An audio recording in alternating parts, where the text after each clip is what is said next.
Hello, I'm Marguerite. I work at PagerDuty, and I'm going to talk about PagerDuty's journey adopting Nomad and the uncertainties that we faced along the way.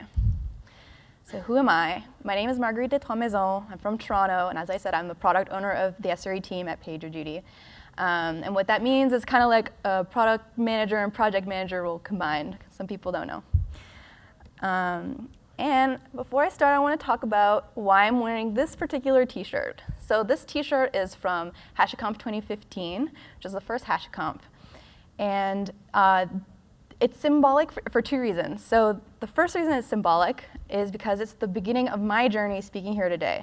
This is my first conference talk, so I'm kind of excited.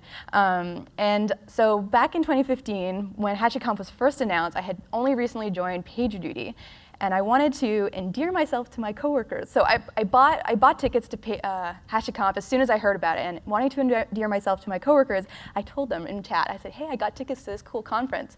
And one of my coworkers said, oh, that conference, I just submitted 2 talks to that conference. And I immediately felt very foolish because I realized that my coworkers were stars of talk submitting caliber.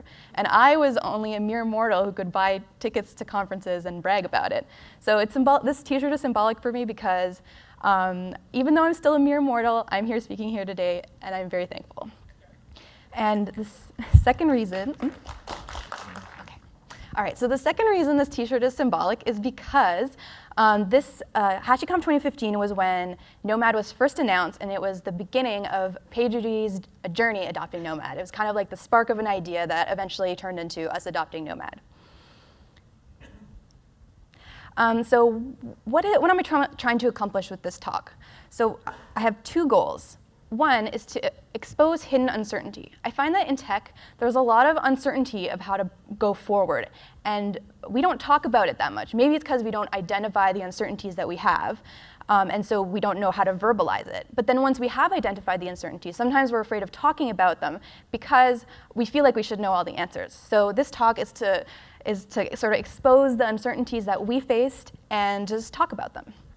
And the second goal I have is to share Nomad-specific lessons that we learned along the way, so that if you're thinking of adopting Nomad or you're already on that journey, maybe you'll pick up a few things.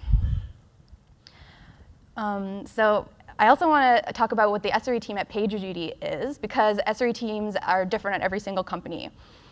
At PagerDuty, it's a pretty small team, and our purpose is to enable product teams to focus on doing what they do best, which is to deliver value to PagerDuty customers. And we do this by providing shared infrastructure, tooling and platforms, and subject matter expertise. OK, so the 3 uncertainties I want to talk about today, adopting Nomad, and I also feel like these can be applied to any off-the-shelf technology, especially bleeding edge, are what is the uncertainty of integrating Nomad with our organization? What does a healthy Nomad look like versus a not healthy one? And how long will it take us to adopt Nomad? Now I'm going to first start with how to integrate Nomad with our organization. And I warn you, this is like the bulk of the uncertainty, and so I'm going to spend the longest on this. And this has 2 parts. And the first part is how do we integrate Nomad with our people, with our workflows, what people do every day? To answer that question, we first have to look at who our people are. At PagerDuty, first and foremost, our people are service owners. The product teams, we have many product teams, and each one owns a service. And what does it mean to own a service? At PagerDuty, it means not only do you write the code for that service, but you also own the production configuration for that service, you maintain the infrastructure for that service, and you also are responsible for scaling it.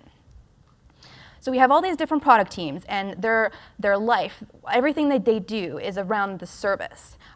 So they might handle infrastructure, and they might handle configuration, but what they really care about is the service.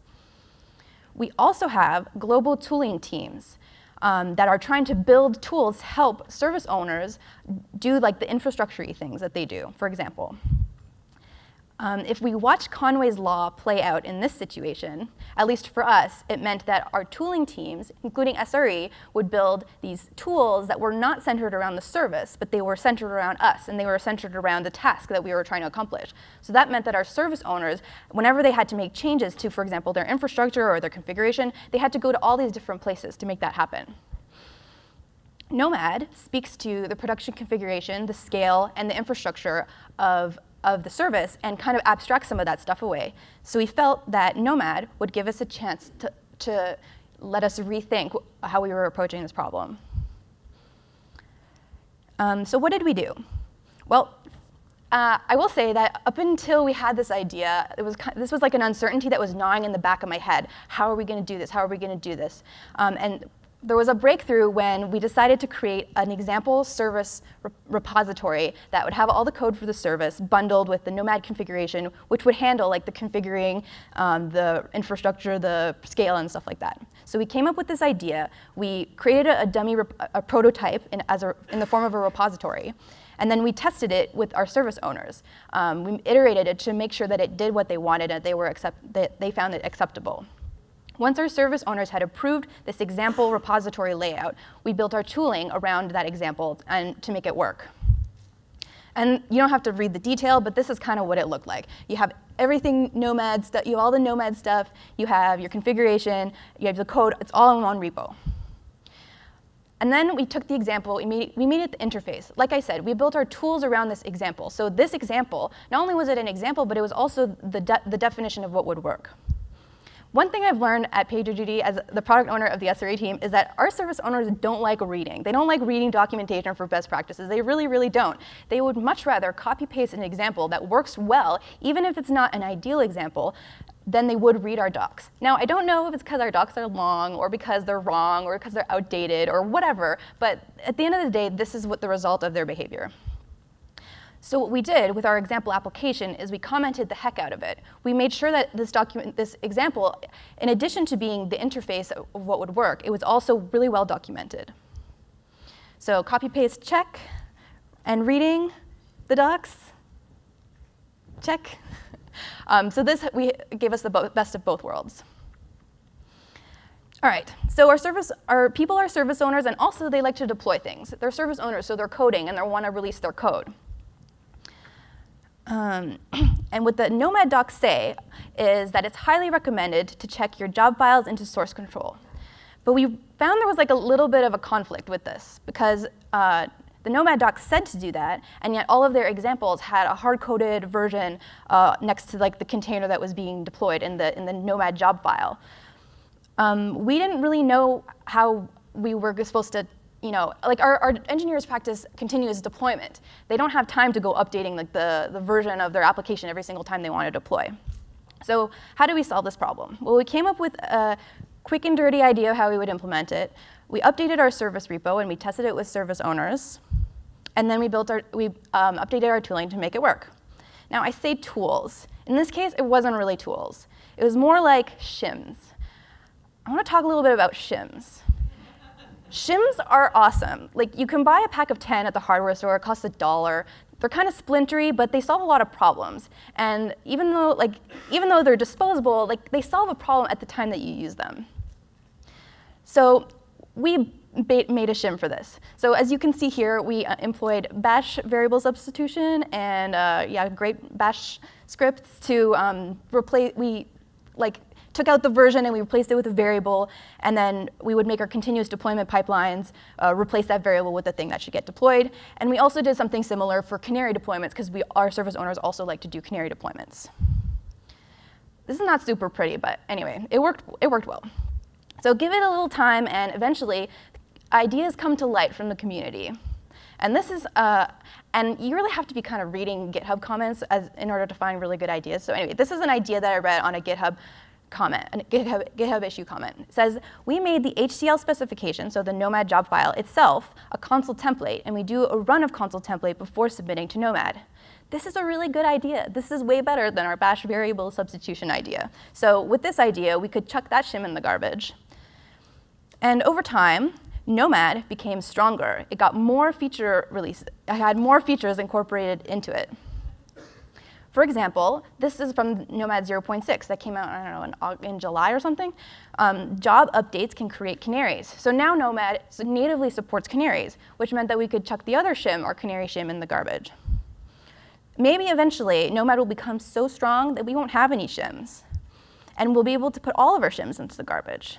But even when that day comes, that does not negate the value of the shim. The shim enabled us to overcome the uncertainty of how we were going to integrate Nomad with our organization, or part of that, so that we could move on to the next uncertainty. When you're adopting something as big as Nomad, you don't have time to gold plate all your solutions and stuff like that. And so the shim has a very valuable part, even if it's disposable. All right, what else about our people? So our people, at least at PagerDuty, they like to survive failure. We are multi-cloud, multi-region, and our target is to always be able to survive a region failure. What does the Nomad doc say about deploying Nomad? So they give a few guidelines. They say, well, all this Nomad servers, so like the schedulers themselves, they should have sub 10 second millisecond latency between them. And you can deploy them in different availability zones, so that if an availability zone will fail, then the rest of them can still continue working. And some notes that will maybe matter later is that you should probably deploy them on pretty beefy machines. But this didn't really fit what we wanted. We wanted region failure resilience. We didn't want availability zone failure resilience. So what did we do? I want to say that we had an idea and we measured it and tested it and updated our tools, but in this case, we really didn't. What we did is we fell back to a classic PagerDuty move, which we used a lot, like back in the old days when there was like a lot less conversation about how to properly deploy like cross-region applications, which is to deploy things over the WAN. So we used to do this with our Cassandra cluster and our Zookeeper clusters and even our Kafka clusters. We would deploy things over the WAN in regions that were pretty close together. And that worked pretty well for us. So that meant that if a region did fail, we still had the other regions to fall back to. But we didn't just disobey the Nomad docs. We also deployed to very, very tiny boxes. And I don't know why we did this, but we did anyway. So what the result was that instead of 10 millisecond latency between our Nomad servers, there was 100 millisecond latency. And there was also CPU spikes. The consequences of this were that occasionally Nomad was unable to schedule new jobs despite having a leader, and we had no idea why. And there was big uncertainty at our organization if Nomad could be trusted. Eventually, we squinted harder at the docs and we figured out what we were supposed to do. And when we did this, those problems went away. But because we didn't do our rigorous testing, we don't actually know if it's because we deployed tiny boxes or because we deployed over the WAN or what. So yeah, my recommendation here would be, if you're going to deviate from the docs, you should probably be a little bit rigorous about it. And even though now we're obeying the docs, we still don't have a really good solution for region failure in a Nomad world. Nomad does support multi-cluster federation, so it can forward jobs between the clusters, but it doesn't really have like a built-in notion of like, well, how do I deploy it to both places? So we're still trying to figure that out.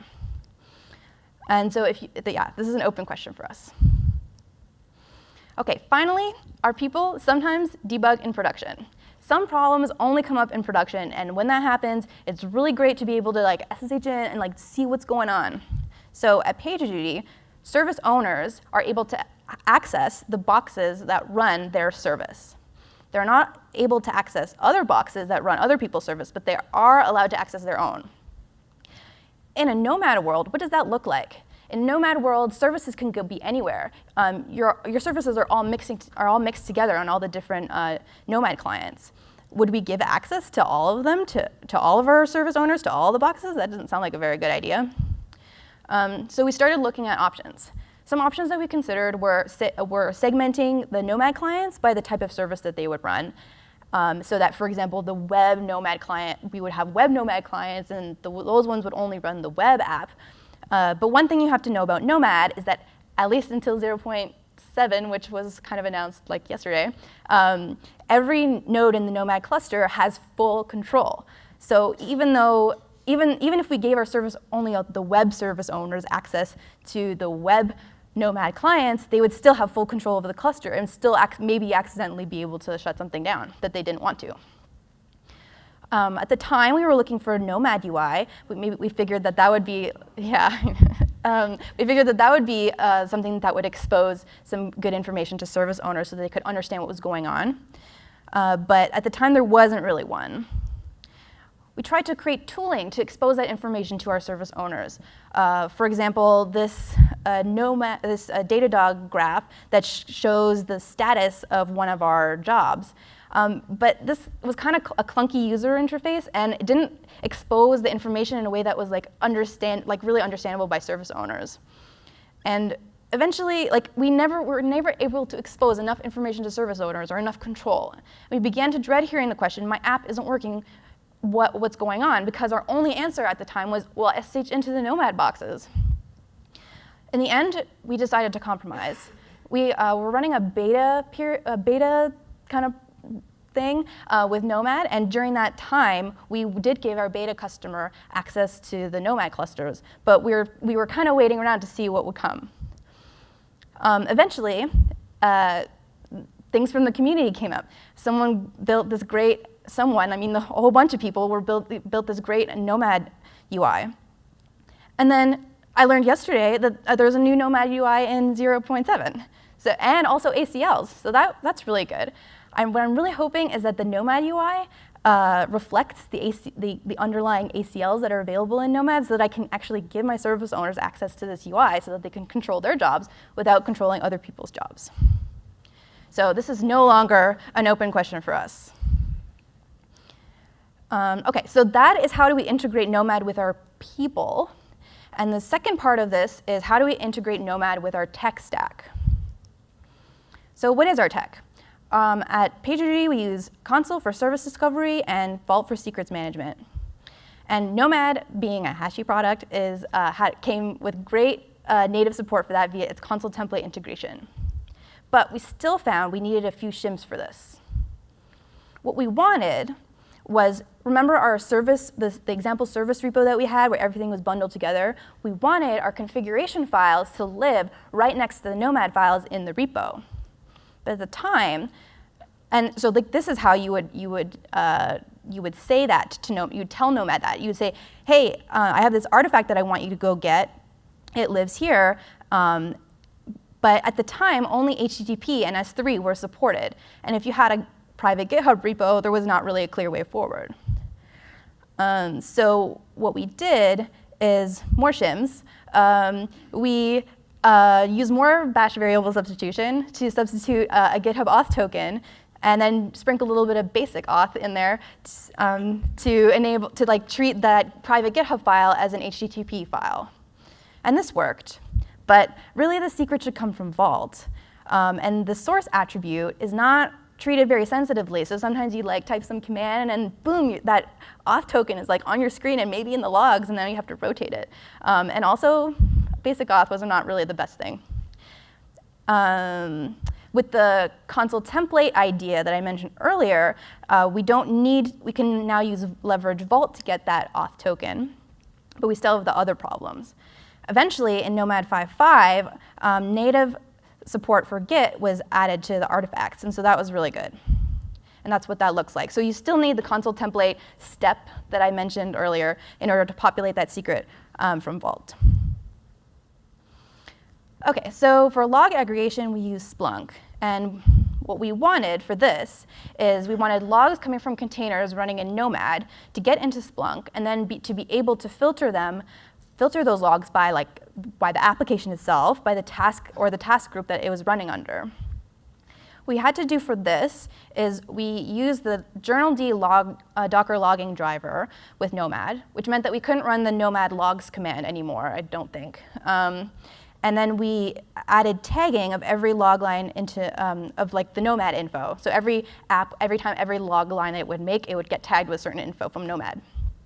And this is kind of what that looked like. This is pretty ugly, but what it does is it tags the index, the target index that it's supposed to go into, and also the task name. And hidden inside the Nomad alloc name is a horrible string that contains the group name. So this tagged it with the appropriate information. And then we also had to update our Splunk's transform.conf with a really horrible regular expression to parse out that line and filter bucket things appropriately. So that worked for us. For monitoring, we use Datadog. And what we wanted for that is we wanted stats coming from Nomad to go into Datadog. And we also wanted stats for applications running in Nomad to go to Datadog. At the time, Nomad did support statsd, but it did not support Datadog. And what I mean by this is, like, Datadog consumes statsd, that's true, but you need to kind of format it in a certain way, and you need to tag it with certain information that Nomad was not doing natively. So what we did for this is we wrote our own Datadog agent checks. And so these checks would run on the clients and the servers, like asking for information, and then it would ship that all off to Datadog. And that worked really well because that meant that if we wanted anything custom, to monitor anything custom, we could just add it to that check, and that would be good.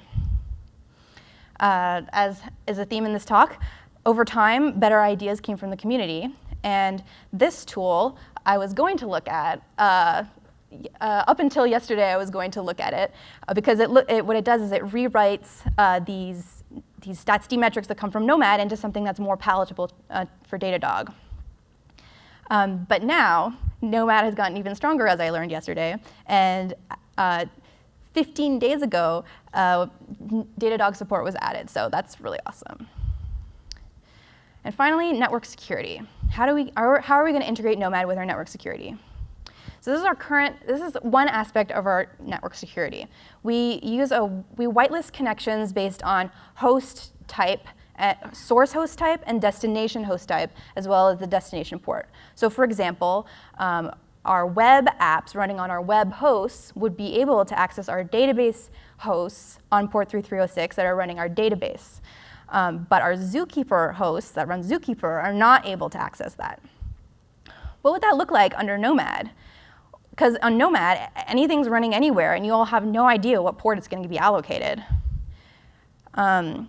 What we wanted was not that we run Zookeeper or MySQL in Nomad. We do not do that. But I just want to use that as an example. So we wanted our web containers, for example, to be able to access the database container wherever it was on whatever port Nomad had allocated, but not the Zookeeper container, even if the Zookeeper container and the web container were running in the same place. So that's what we wanted. What we did for this, I hesitate to say, is we wrote a Docker network driver to integrate with our legacy network security systems. This was every bit as terrifying as it might sound to you. What followed was months of bug after bug we uncovered, really flaky, really not great network statistics, like failing network and things not being able to reach each other, and overall low morale on the team. Eventually, we had to get rid of this because it was putting the project at risk. So this is still an open question for us. Okay, so I've talked about how to integrate Nomad, how we integrated Nomad with our organization. And the next thing I want to talk about is Nomad Health. How do we recognize a healthy Nomad from an unhealthy one? And here are some strategies of varying degrees of effectiveness that we employed in order to find that out for ourselves. The first one we employed is the strategy of study. So someone on the team got the really badly defined task of figuring out what we needed to monitor in Nomad. This is not time effective, at least not in our experience. It's a pretty theoretical task, and so after a very long time of people studying, they come up with some very theoretical ways that we can monitor Nomad, but it's not based in any real experience. A better strategy is dog fooding, and what this is for us, it meant to run some of our own SRE's own applications in Nomad. Now this didn't really work that well for us because, as I mentioned, we have a Docker network driver. It's pretty complex, our entire Nomad stack, and our applications that we wanted to run in Nomad didn't really exercise it fully. So this didn't work that well for us. But I do recommend it if you do have a less complex setup. Another thing we did is we created a Canary application that was specifically designed to exercise all parts of our Nomad stack, not just Nomad, but our Nomad stack.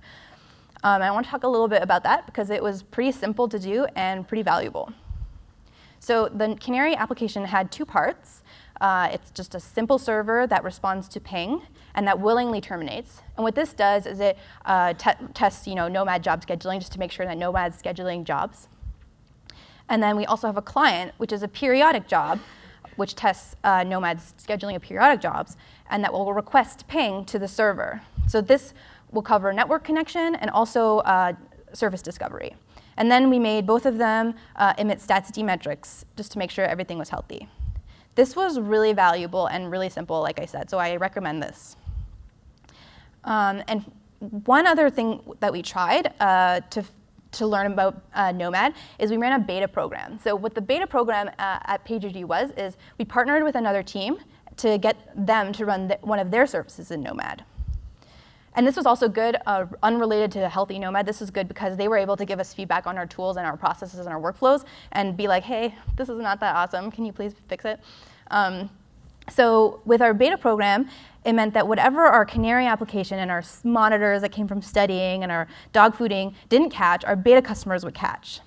But this requires like a very specific kind of beta customer. The perfect beta customer is one that has a service with low SLA, can be dual deployed inside and outside Nomad, and has mature monitoring. And so the beta customer that we used, like the service that they provided, met all these things, and that was really good for us. And finally, this is supposed to be a monkey, like a chaos monkey. Anyway, the last strategy I would recommend for learning what healthy Nomad is versus not is injecting failure. We have this tradition at PagerDuty to run something called Failure Fridays, which is where we, every Friday, it's not Fridays anymore, but we like inject failure into our applications and watch how they fail and then watch how we fix them. So that works really well for like learning about things. Okay. I'm going to skip this because it's not that interesting. Yeah, I'm going to skip this. Oh yeah, this is not relevant anymore because of things I learned today. Okay, so we learned about how to integrate Nomad with our organization, and then how to tell a healthy Nomad from a not healthy Nomad. And the last thing I want to talk about, the last uncertainty, is how long will it take to adopt Nomad? So it took us quite a long time, and I want to talk about some of the reasons why. The first source of uncertainty for we didn't think it would take as long as it did, and I want to talk about like what kind of extended those timelines. And the reason why I'm telling you these things is because this can happen to you too, and I just want you to know the future is not guaranteed. So plan around that, but that doesn't have to be the end of the world. So for us, our team size over the course of the project went like this. There was a significant dip in the middle. And what that meant is a few different things. On our team, at the dip at the bottom, there was pretty low morale. And what that led to is, what that can lead to is not having the drive or the excitement or the imagination to solve problems the way you want to. It also led to an unpredictability of what we can accomplish. I should have looked this up, but I didn't. I read this really cool quote online one time that talks about how a team is like an immutable data structure. When you add a team member, it's a whole new different team. And when you remove one, it's a whole new different team. And that's kind of what we felt. We had no idea week to week what we could accomplish because we just didn't have a feel for the team. It also led to unpredictability of knowledge. When you have a bust factor of 4 and 4 people leave and it's those same 4 people, you're kind of out of luck. And finally, at that dip right in the middle, we're kind of at a progress standstill because we're an SRE team. We maintain things. We go on call for stuff. There's only so much extra room we have to do project work. And so there were times when our project stood still because we were barely treading water. So that was one thing that really dragged out our timelines. Another thing that kind of dragged out our timelines more than we thought was the hidden work. And this is kind of what our hidden work on the team looked like over the course of this project. At the beginning, there was a lot of unplanned work. So on SRE, we work in sprints. So what that means is we plan what work we're going to take on in a sprint, and then we commit to it, and then at the end of the sprint, we're supposed to have finished all that work, and we're not supposed to take on any extra work. What would happen is we would create 20 issues in the current sprint after we had started the sprint, and then fix those before we actually got to the things that we put in the sprint. But there was a reason why we did that. This is not good, but there's reasons why we did that. And I want to kind of circle back to some stuff I talked about earlier. Some of the things that caused this knee-jerk reaction, this need to add new work into our sprint, were some of the things I already mentioned, such as straying from the docs. Straying from the docs and deploying a not great deploying Nomad in a not great way led to led to problems that we had to address as they came up. And same thing for our Docker network driver. It was pretty complex, and we kind of bit off more than we could chew. But like, it handles the network. We can't, like, if the network stops working, we can't just say, well, we'll fix it next sprint. We have to fix it now, especially if our beta customers are running in it. And finally, I think that all of those two things could have been fixed if we had hooked up paging earlier than we did.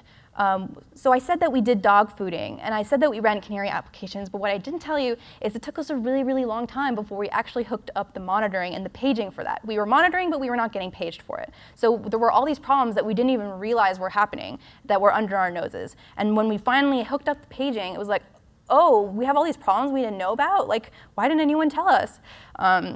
So I would highly recommend putting in, like tying your fate to Nomad as early as possible so you can really get a feel for what's going on. Okay, and the final thing that kind of extended our timeline more than we imagined was constantly playing catch up. When we first started adopting Nomad, Nomad didn't have that many features. And then every feature release that came out, we would scour the changelogs, could be full of stuff that we wanted. But we also didn't really know when things were going to come out. So like I said, we had to compromise a few times and like wait around to see what would happen. And we just never really knew what the future looked like. And so this was a huge uncertainty in how long it took us to adopt Nomad. And this can happen in any especially bleeding edge solutions that you decide to take on.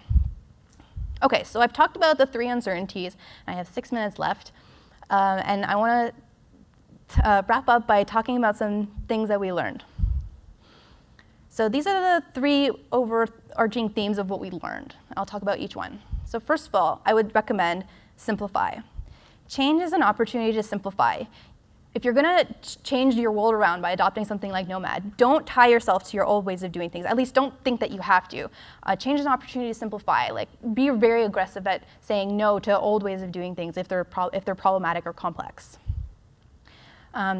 Concrete and working examples are way better than ideal and theoretical examples because you can look at them, you can hold them in your hand, you can give them to your service owner and tell me, what do you think? It's like a very simple way of like finding out the truth. So that's really good.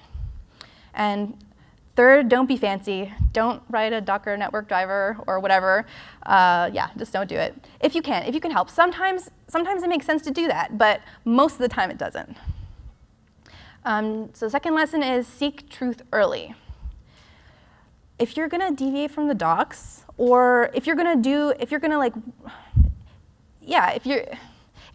I'll just stick with that example. If you're gonna deviate from the docs, first find out what the truth looks like, what the world looks like if you do follow the docs, so that you can measure a baseline and you can figure out if once you deviate from the docs, if things don't look that great, at least you know that was the thing that changed. We still don't know if it was the tiny boxes or the WAN deployment that caused our problems. Go on call early for Nomad. This will alert you to problems and get your whole team on board way quicker than futzing around and then eventually, anyway, so just go on call for it early. And 3, go looking for pain. Inject failure, just go out looking for the truth that you are gonna need to learn anyway. And 3rd, be humble. This is the most important lesson for me. Uncertainty is really big, especially in adopting something like this. And I would say that the uncertainty of adopting Nomad in your organization is the biggest uncertainty. And so the more you can simplify there, the less uncertain the rest of the project becomes. Shims are noble. Don't insult them. They're very valuable because they take you from a place of uncertainty to a place where you actually know how you might proceed. They're a proof of concept. And don't be afraid of talking about them. There's a couple of amazing talks that I went to earlier at this conference where these companies built these amazing tools around Nomad. We don't have the resources to do that, and that's okay. So yeah, shims are great. You're gonna fail. So I want to come back to the way a perfect beta customer. A perfect beta customer can be dual deployed inside of Nomad and outside of Nomad. This came in really handy. We did this on purpose because at a certain point, we screwed up our Nomad cluster, and we had a really, we didn't panic. We actually we were in a position where we could figure out what was wrong and recover from it gracefully because we had planned for this. We had a dual deployment of this service going, so it was not a big deal. You're gonna fail, expect it, plan for it, and just let it happen. It's okay. And finally, reach out. One major theme in this talk is the community. Community, community, community. Also, there's so many things I learned today because I talked to booth people and stuff like that. So community is a huge part of adopting Nomad. And so I would say if you have questions, don't deal with it alone in your corner. Go out and reach out and you'll find answers. So speaking of reaching out, these were the open questions that I had. I'm not really sure about the last one because of something I learned today. I still have to check it out. Yeah, so if you know the answer to any of these questions or you just want to talk about it more, please come find me. And with that, that's the end.